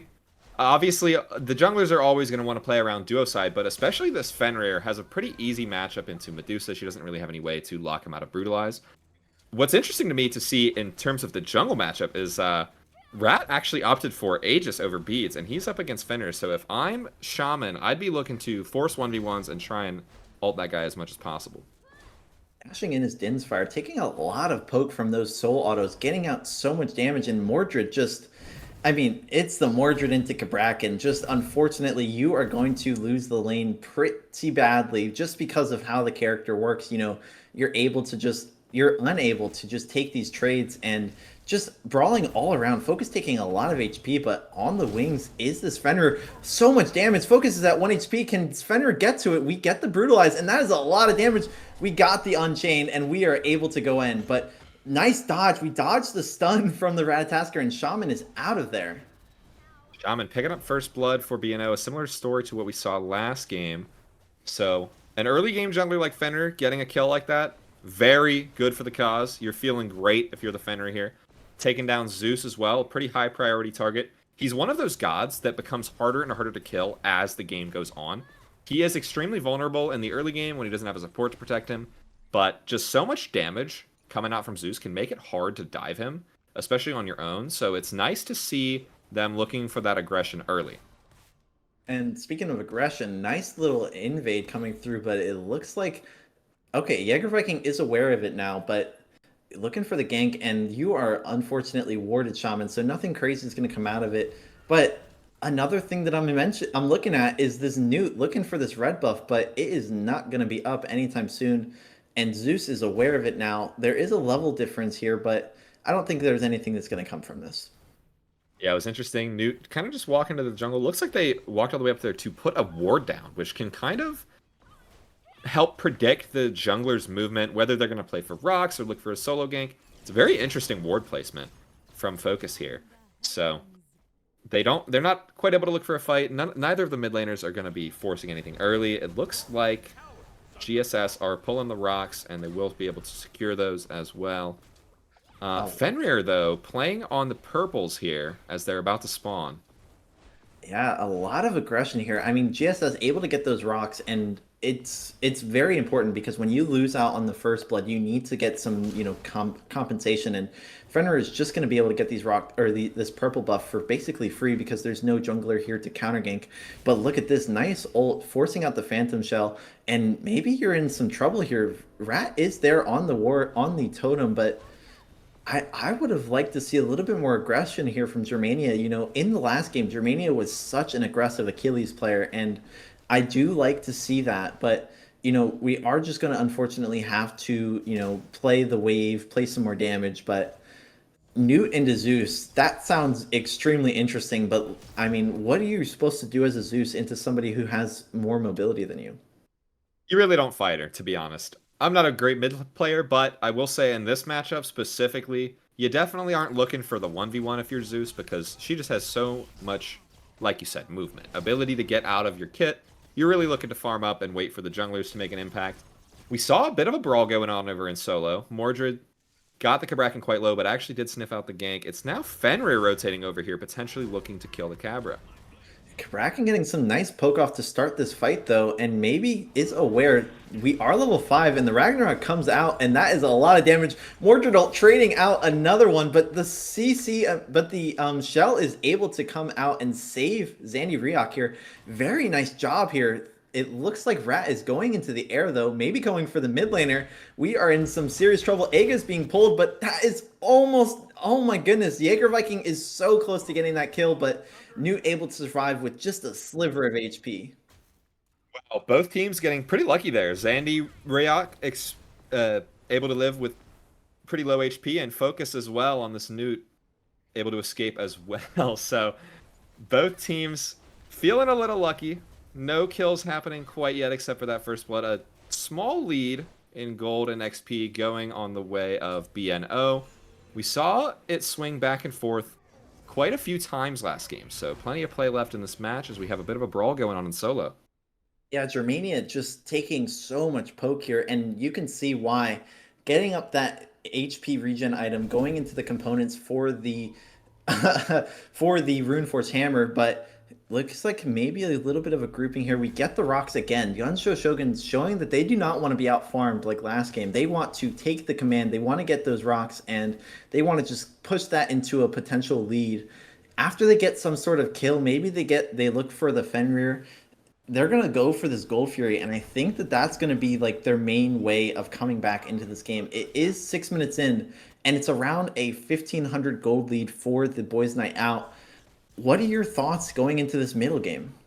You have a very strong objective comp. They've got the Soul as well as Newt, so they've got a ton of DPS that can be brought out from these damage dealers. Potentially a solo kill. Nope. Germania shells, walks away in exchange for Cabrakan's ult. Now Fenrir once again looking to invade this purple buff. This will be the second time if he's able to make this happen. He does show a little bit early. Maybe he could have gone for a gank here, but now Medusa is aware of it, going for the autos here.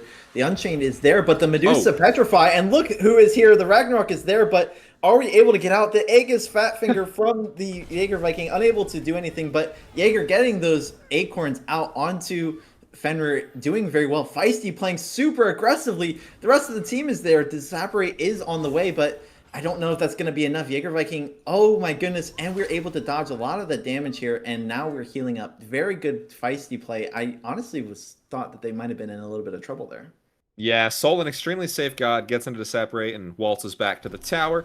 Pretty aggressive maneuver there by Shaman on Fenrir, looking to secure purple buff before the rest of the team rotates in, but of course those global ults coming out from Rat and Horus. Speaking of Rat going back in for the gank, but unfortunately, like you said, Soul, one of the safest gods in the game. You know, 3 seconds wind up, 3 seconds of CC damage immunity. Dinsfire getting a knock up in mid. They're fighting over this objective. I would be a little bit scared here, but it looks like they're opting to back off. You know, there's a little bit more sustain on the side of BNO, and it looks like they're just going to have to give this up. 250 gold, as you can see under the screen, but Fenrir going onto this, the Brutalize is there, but unfortunately, I mean, just such a safe god. Horus is extremely safe. You've got the Yogis and you've got the Warrior's Axe. You are not getting killed by one Brutalize, especially because you have that passive. So Ratatusker has opted for, oh, hold on now. Big Petrify, a lot of damage here, and the healing is good. Look at Feisty training out these autos. Feisty's at 1 HP. Oh my goodness, there is no Disaparate in sight, but so much damage. What an amazing trade. Feisty almost able to turn that around. Yeah, that was pretty incredible. I mean, brave stuff there.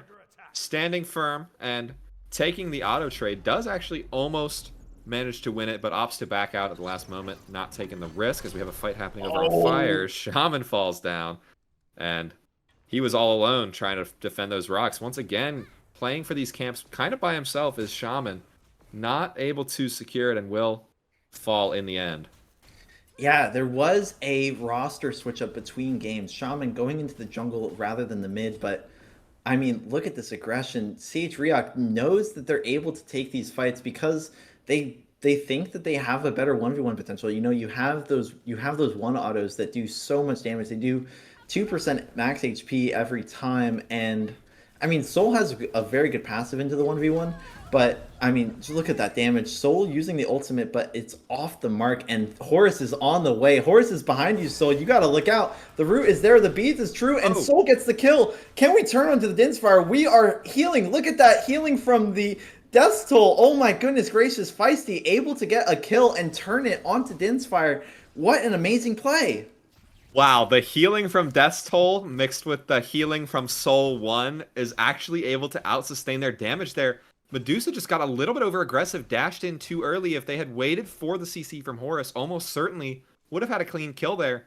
Also had the ult available by the looks of it, so a little sloppy from GSS, getting a bit aggressive. The great play to bait the Soul into the fight and look for that gank, but unfortunately doesn't pay off. Yeah, I mean, another thing I'll mention now, I mean, just Lernian Bow versus the Tierfing. The Lernian Bow does bring more wave clear and wave pressure, but look at this damage. Jaeger Viking is getting the double dash, using the ultimate. Aegis is forced from focus, but we're going in. We got the Zeus over the wall, and okay, we end up not landing and forcing out the Newt ult, but now we're on this Fenrir.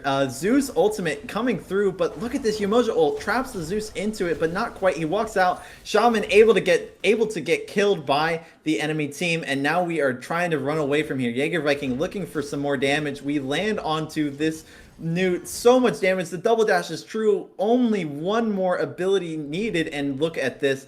Horus in the air. We are looking for that kill. Dinsfire able to finish it off. And now Soul is on the way. Looks like they might pick up this Gold Fury. Yeah, this would be a great opportunity to potentially look for a pull. Maybe just decide to play it safe in the end, because they know the jungler is going to be rotating back in. Man, it's unfortunate that Darth Dumbledore's Yemoja ult was just a little bit off the mark on Zeus, or else A forward on this Zeus pick would have almost certainly fallen there. So, I have to say, pretty interesting early game. We're seeing a pretty close game once again. Dead even gold at 11 minutes. Plenty of play left for both teams. GSS or sorry, yes, GSS pick up the rocks once again, and maybe we'll go for Pyro as the enemy team's backing, but I don't think they know about it, so probably just going to farm in mid and wait for the next opportunity to fight. Yeah, very, very close game once more. It's going to be a nail biter. I am very excited. I hope to see another spectacular performance by Jaeger Viking again in the late game, and I imagine it's going to happen. You know, we've got 2 of these acorns up, and this Fenrir going into the Damaru item, very, very standard item from Fenrir. You know, you get the crit, you get the ability crit. I mean, it makes sense. Like, but looking at across the board here, where should Jaeger Viking be looking to play to maybe get some more pressure, as mid lane might be in a little bit of trouble here? But no, Darth Dumbledore in very safe with that pick. Looking at them, shaking his head as if, you know, you're not taking me down. I've got the Riptide to escape. Shaman now potentially caught out. Does have his sleep available. Looking like he's not too scared at all. You mentioned the Fenrir build, which is interesting to me because this Damaru item did get nerfed quite a bit a while ago, and it hasn't seen nearly as much play ever since then. I tend to prefer Fenrir with a more of a bruisery playstyle because it is risky going for full damage. Uh-oh, speaking of risky, dashing in. Oh my goodness, Focus getting absolutely melted by the CC of Din's Fire. That is exactly why Horus is such a good pick. You get the stun, you get the knockup, and that is a dead mid laner. And Zandy Riok might be in a little bit of trouble here. The auto attacks are coming through. That is a Barb Carver proccing, and nice little ultimate. The slash is able to land, but I mean, just so much healing. Zandy Riok is one of the safest gods in the game, and he's got that. He's got the Phoenix Shield, able to just be so safe. But another invade. Jaeger Viking going for this, but they know they're on the Pyromancer, and Riok turns on him and actually gets the kill. Oh my goodness, why are we under the tower, Germania? What the heck is going on? The rat is there and able to maybe get the kill onto Germania, but not quite, not yet. Okay, we get the 1. Are we there? We're so close. We're at 1 HP, but nice. Good job getting out here. Jaeger Viking unable to secure the kill onto Germania, but Shaman getting turned on by the Medusas. That's very heartbreaking, and you lose the Pyromancer. Not a good look indeed. Yeah, definitely not a good look. Shaman needs to be a little bit more careful with these engagements. That's what I was talking about with the full damage Fenrir. He kind of suffers with this style of play because he's, in my mind, more of a team-oriented jungler. You want to play to set up with your ult and the stun. He doesn't do enough raw damage, even with a full damage build. I mean, to be fair, CH Ryok was 2 levels ahead there. So the Medusa, with those items and with the Viper Shot, was able to just turn that fight. Got to be a little bit more careful with these purple invades if you're Shaman, because I like the play. I love putting yourself around duo side as the jungler, giving your laner pressure and trying to build a lead for your ADC so you can look for those golds. But yeah, another unfortunate death for the Fenrir for sure. Big team rotation, maybe in a little bit of trouble here. Look at this rat onto Feisty, and oh my goodness, the Newt is there, but can the Skyfall save you? No, Feisty is getting melted. That is a lot of damage. CH Ryok able to get 1, but Fenrir is looking for the backline. Zeus ult on the mark for the Fenrir, but look at this. CH Ryok is in some serious trouble here. Fenrir gets the revenge kill, uses the Ragnarok to get out, but we are still chasing him. That is a Ratatasker. He might be able to catch you. Germania here for the peel. Amazing slash, able to get that. But now you're in some trouble, buddy. Jaeger Viking, nice knockup from Din's Fire to secure that kill, and now they're going to run right back to this Gold Fury. Yeah, great plays there by GSS. Pretty textbook. Looking to pick the enemy out when they're out of position, and no, they're actually not going to pull gold. They opt for a safer play. They're just going to take the oracles as a consolation prize. They don't want to flip any objectives. They've decided we're not risking this game. We're not getting objectives stolen. We're going to play safe. We've got a small lead. We got pressure in mid, or maybe potentially going to take this pick and look over to the Naga instead, finding more value from that objective than this first Gold Fury. Yeah, but it looks like Boys Night Out are aware of it, so they're gonna go for this trade. No, they're just going for a ward here. But Newt on the way, looking for maybe a steal. You don't have that Skyfall ultimate on your pocket, but Focus last game, got a nice steal on the EFG, so I imagine it might be able to again, but Rat's in the air, looking for maybe a dive, but oh my goodness, it's so close. Order Team managed to steal it, and Germania, you get the steal, but you are gone. Fenrir on the backline, looking to turn away and run, but nice little leap here, but it's not going to be just enough. Umoja getting a little bit focused out here, but no danger just yet. Amazing steal from Germania here. Order side able to pick up another nuke going into the air with the Skyfall. Landing onto the ground is your... Look at that, Kabrakan able to just, you know, ward you off. Very scary god indeed. Yeah, that trade's definitely worth if you're on the side of BNO. You may have lost your solo laner, but you steal the Naga away, giving 5% strength and intelligence to your whole team for the rest of the game. They didn't pick up the ritual. Zandy Ryok secures that for GSS. And as we approach this mid game, once again, dead even gold at 17 minutes. We're seeing really incredible play from both sides. Wow, a tier 2 tower at 17. Let's talk about that. Tier 2 tower, but the Horus ult able to come around and get the trade. Feisty getting a nice pickup there. I mean, tier 2 tower in left lane means that at any given point in time, that Gold Fury is able to be turned into a Phoenix debuff. But trading out these objectives, look at this damage though, so much. The CC is there, the Tremble is there, but no cripple. And now maybe Zandy is in some trouble here. Fenrir is on the way, and that is a nice ultimate. But look at this Zeus ulting so many.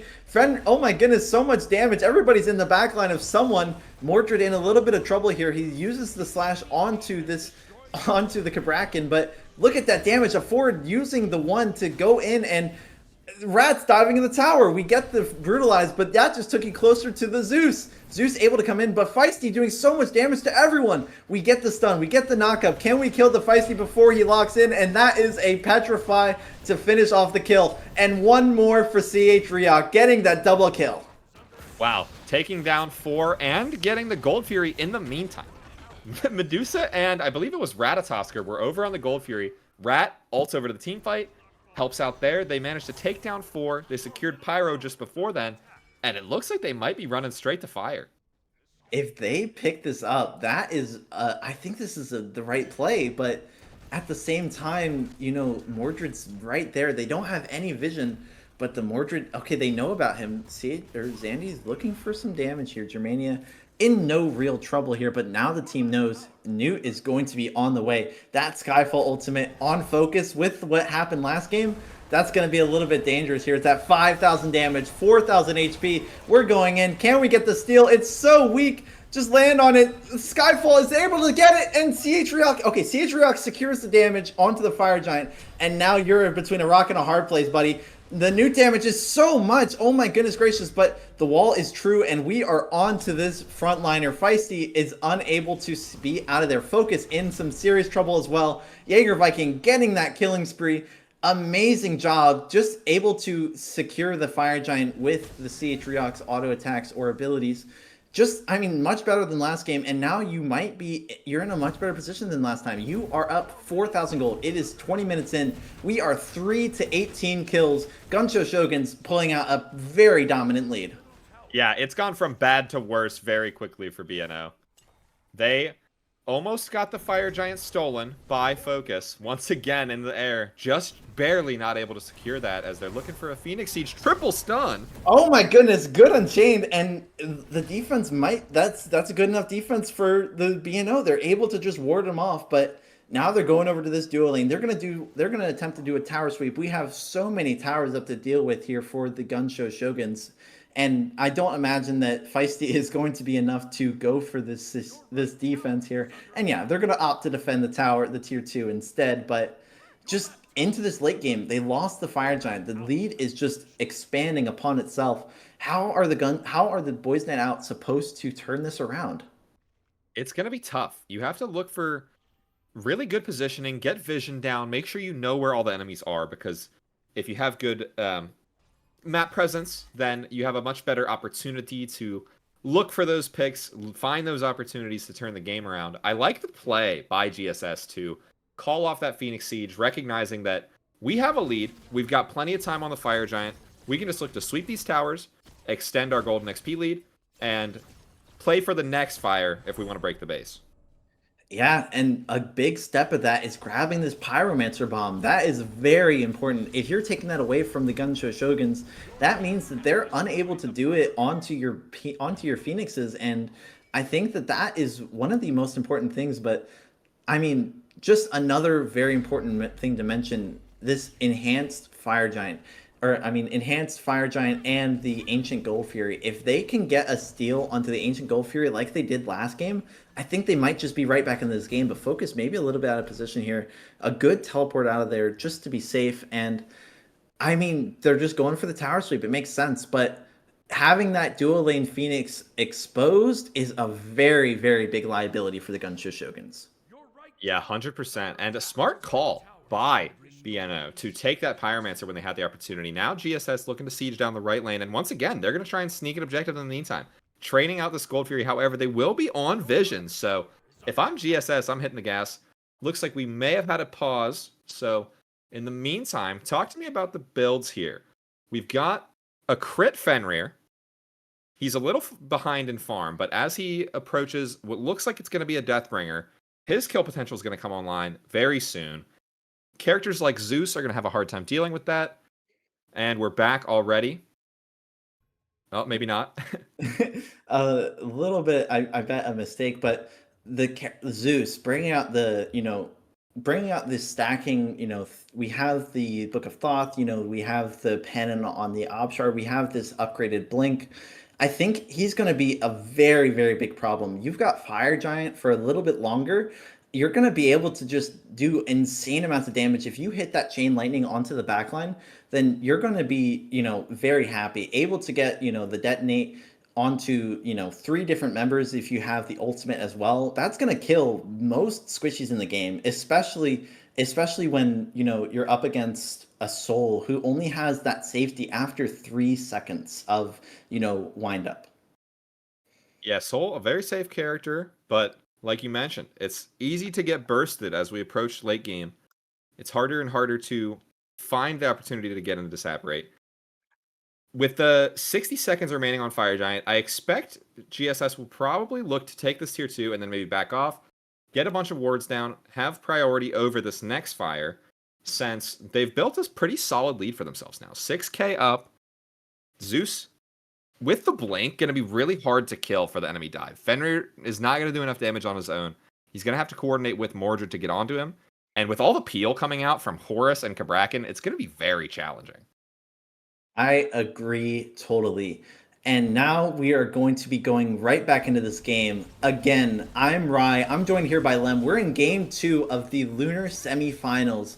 Up in the sky is Cinnilyn, but they are just full committing to this Phoenix push. They're going to give up the Gold Fury, and they say, we're going to get this Phoenix, and you guys are going to be in some serious trouble because now we have an open lane to your Titan, and it's gone. They trade out Gold Fury for the Phoenix, but I don't know. They're maybe looking for a second, and that is a lot of damage. Fenrir Unchained lands on 2. The beats is there, but look at the Skyfall onto the Zeus. We get Din's Fire, and Zeus ult is able to finish off Shaman, but now that is a 1-for-1 trade, and we are in a very good position for B&O.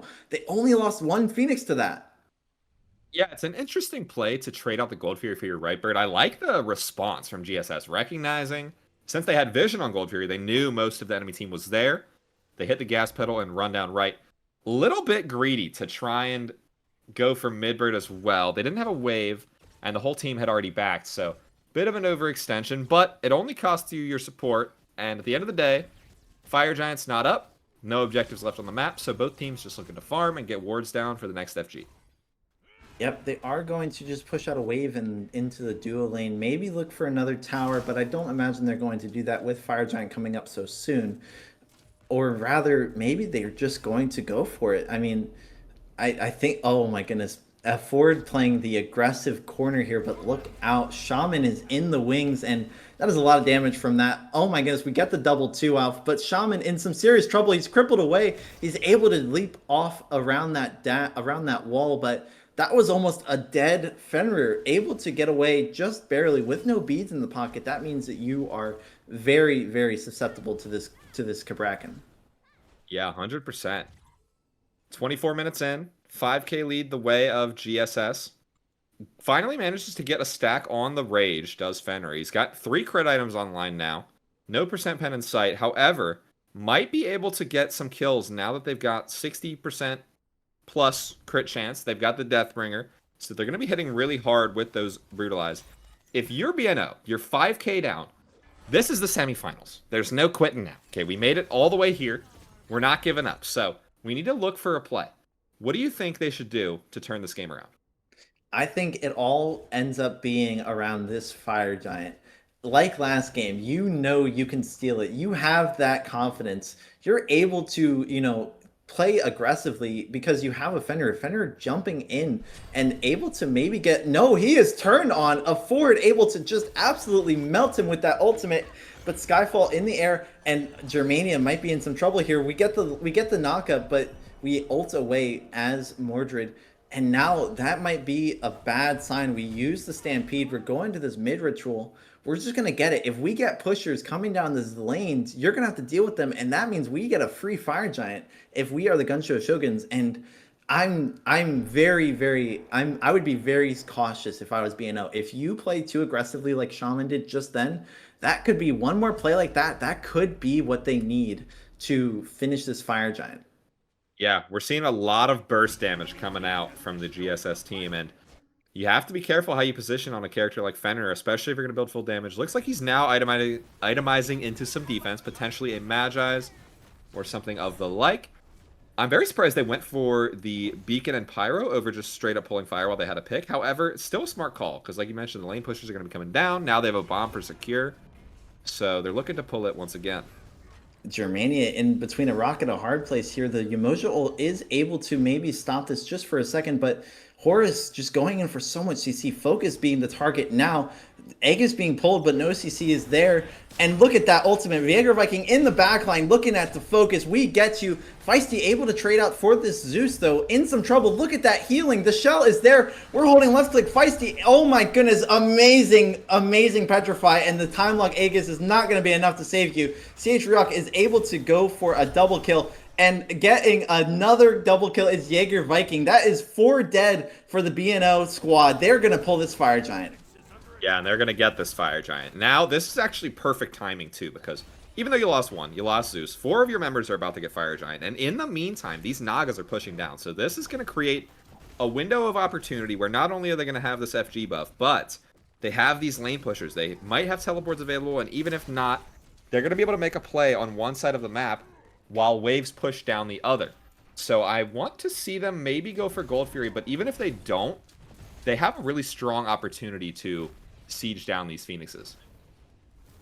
They're holding the Fire Giant for their 5th member. Amazing, amazing, camaraderie there. Very nice job. Getting that on the Zeus is very important. So, heads up play there. You know that the enemy team is dead for a very long time, so they're unable to contest this. But like you said, they've got these pushers. There's already a pusher at the enemy Phoenix, and you're teleporting up to this other pusher, and like you said, they're going for this Gold Fury. They get the Oracles. They're just going to go for the aggressive play here, and I like it. Debuffing those 2 towers is going to be extremely important. Yeah, for sure.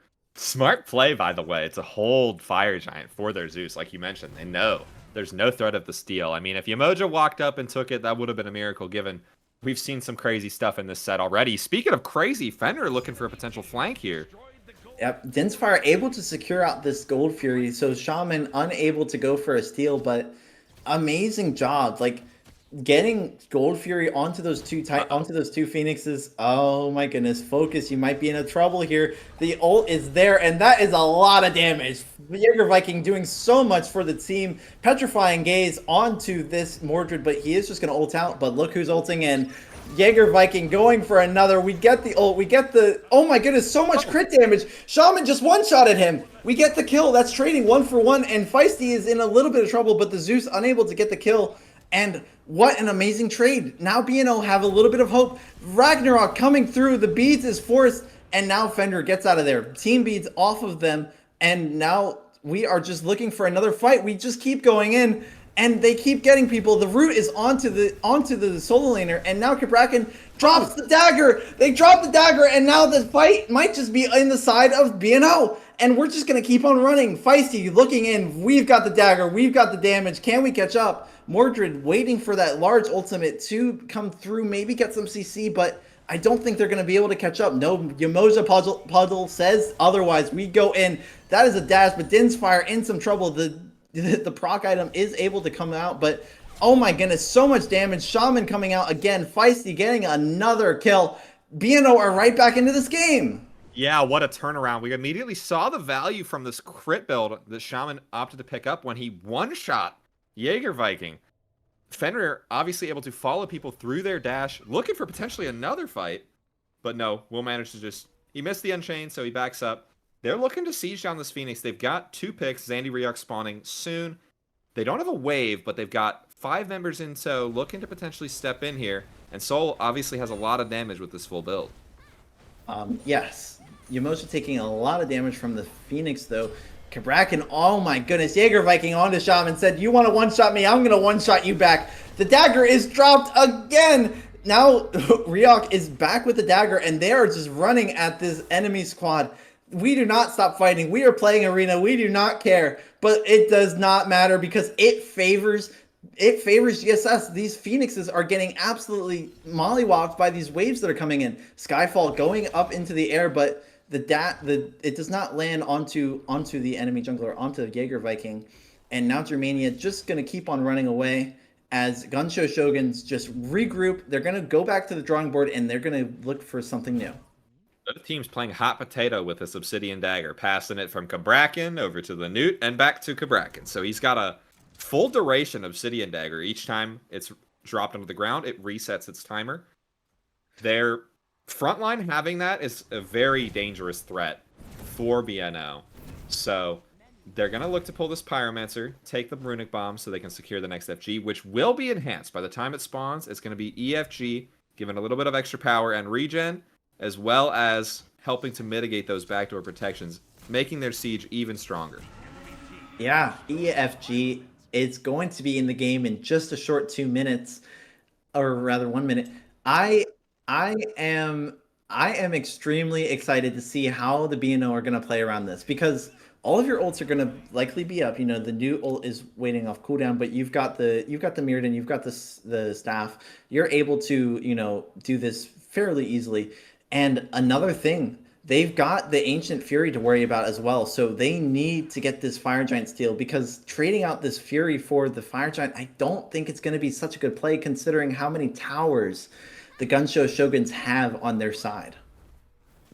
Yeah, that's true. I mean, they've still got 3 towers available, so even if they crack that Phoenix on left, it's going to be really hard to siege Titan. Each structure now not only provides the Titan extra health and prots, but more recently in addition, where they made it so it gives 4% mitigations per structure.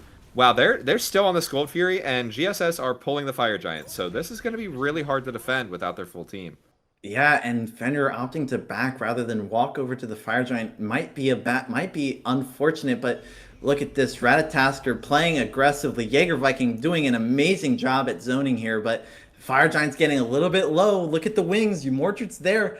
And Newt is about to go into the ultimate. 5,000 HP, 4,000. It's at 3. It's at 1. Can we get it? Afford able to secure it. But look at all that damage. Mordred's on the back line. Can we get out? We are looked at by 5 members of the Gunshow Shoguns. And Ratatasker going in. Aegis is going to be true.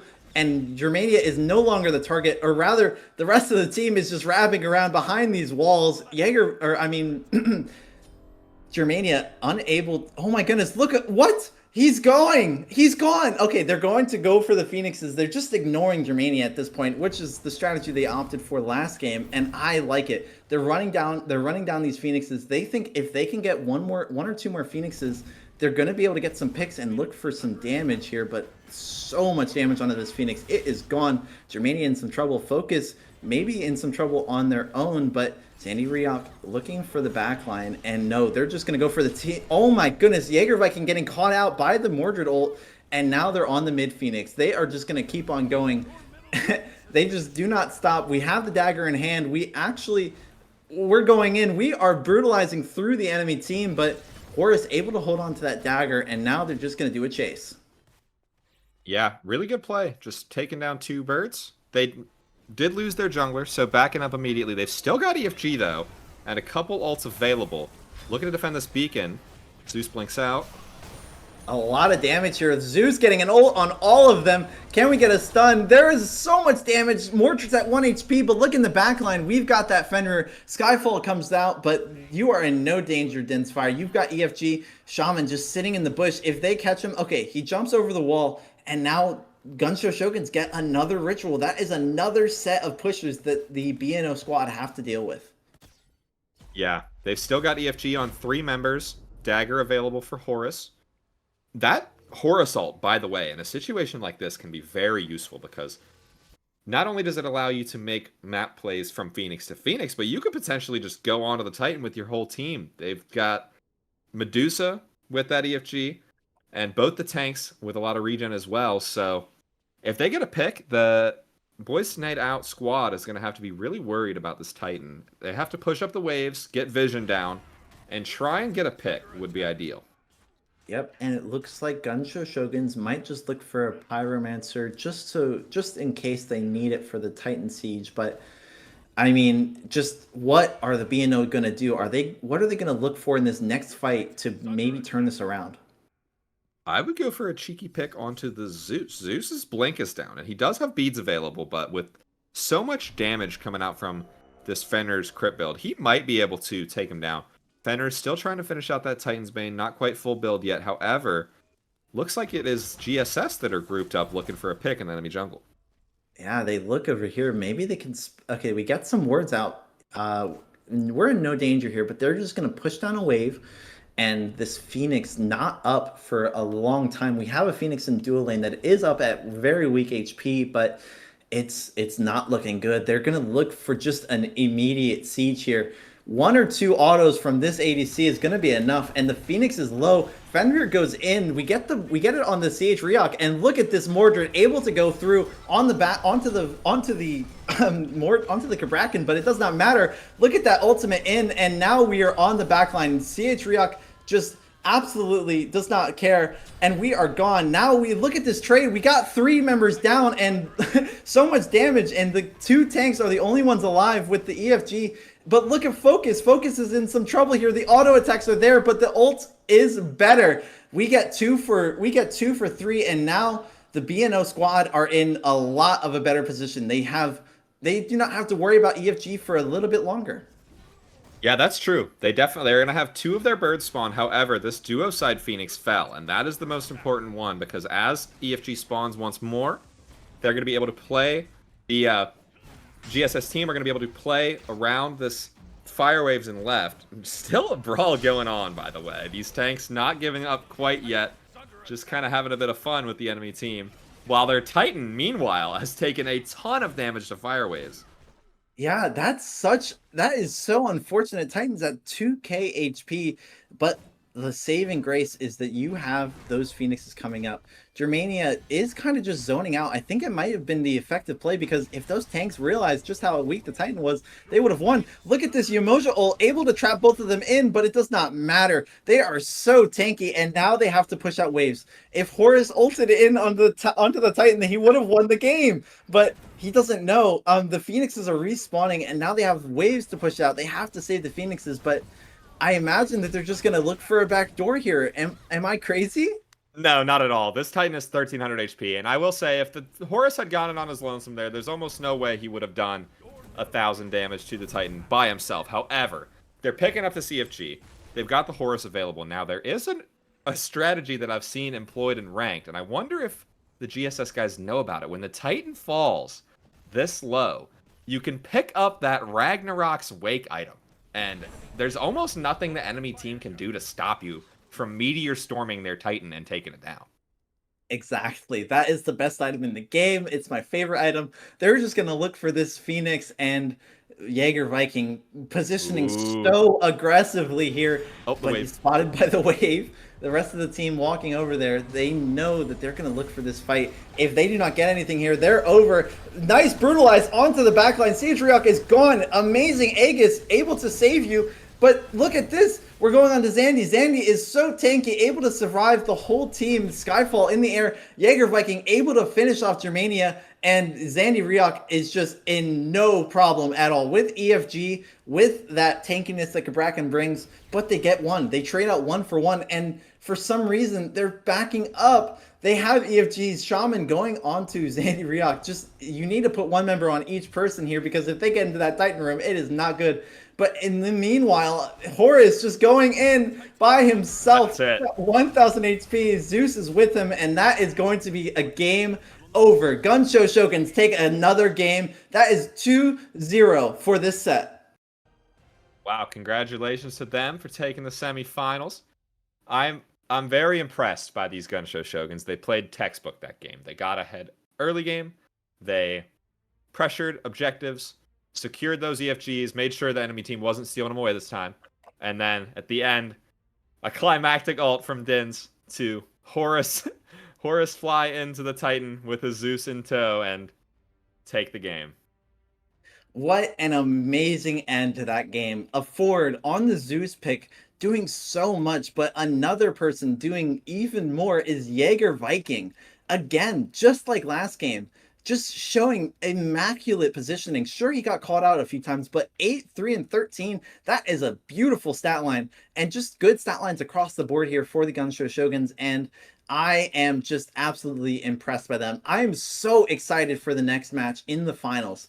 Gunshow Shoguns just won this set, so now they have to look forward to playing the Valhalla Vikings in another set. I am very excited for that.